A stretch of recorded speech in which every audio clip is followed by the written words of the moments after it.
Plus two കെമിസ്ട്രിയിലെ chapter 1 സൊല്യൂഷൻസിലെ important ആയിട്ട് വരുന്നതാണ് അതിൽ വരുന്ന പ്രോബ്ലംസ് എന്ന് പറയുന്നത് ബേസ്ഡ് ഓൺ കോളിഗേറ്റീവ് പ്രോപ്പർട്ടീസ്. അപ്പോൾ അതിലെ ഒരു പ്രോബ്ലം നമുക്കൊന്ന് ചെയ്യാം. So boiling point of benzene തന്നിട്ടുണ്ട്. അതിൽ 1.80 ഗ്രാം ഓഫ് സൊല്യൂട്ട് ആഡ് ചെയ്യുമ്പോൾ 90 ഗ്രാം ബെൻസീനിൽ ആഡ് ചെയ്തു ബോയിലിംഗ് പോയിന്റ് 354.11 കെൽവിനായി. അങ്ങനെയാണെങ്കിൽ മോളാർ മാസ് ആണ് കണ്ടുപിടിക്കാൻ പറഞ്ഞേക്കുന്നത്. KB തന്നിട്ടുണ്ട്. ആ മോളാർ മാസ് കണ്ടുപിടിക്കുന്നത് എങ്ങനെയാണെന്ന് നോക്കാം. നമുക്ക് ആദ്യം തന്നെ നമുക്ക് കണ്ടുപിടിക്കേണ്ടത് എന്താ, ഡെൽറ്റ TB ആണ് കണ്ടുപിടിക്കേണ്ടത്. അപ്പോൾ ഓൾറെഡി നമുക്ക് ഇക്വേഷൻ അറിയാം, TB മൈനസ് T0B ആണ് ഇക്വേഷൻ. അപ്പോൾ TB എന്ന് പറയുന്നത് 354.11 ആണ് ക്വസ്റ്റ്യനിൽ തന്നിട്ടുണ്ട്.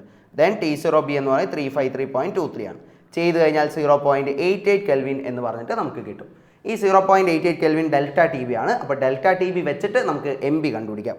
MB is equal to KB into WB into 1000 divided by delta TB into WA. ഇതാണ് ഇക്വേഷൻ എന്ന് പറയുന്നത്. അവിടെ WB എന്ന് പറയുന്നത് സൊല്യൂട്ടിൻ്റെ മാസാണ്. സോ 2.53 ആണ് KB ഇൻറ്റു 1.8 ആണ് WB ഇൻറ്റു 1000 ഡിവൈഡഡ് ബൈ നമുക്ക് 0.88 കിട്ടി ഇൻറ്റു 90.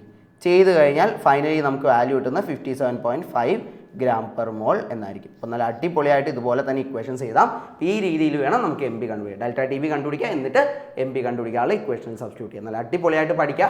ഇങ്ങനെയുള്ള പ്രോബ്ലംസ് എന്തായാലും എക്സ്പെക്ട് ചെയ്യുക എക്സാമിനായിട്ട്. So all the best. എന്തായാലും കാര്യങ്ങൾ ചെയ്യും.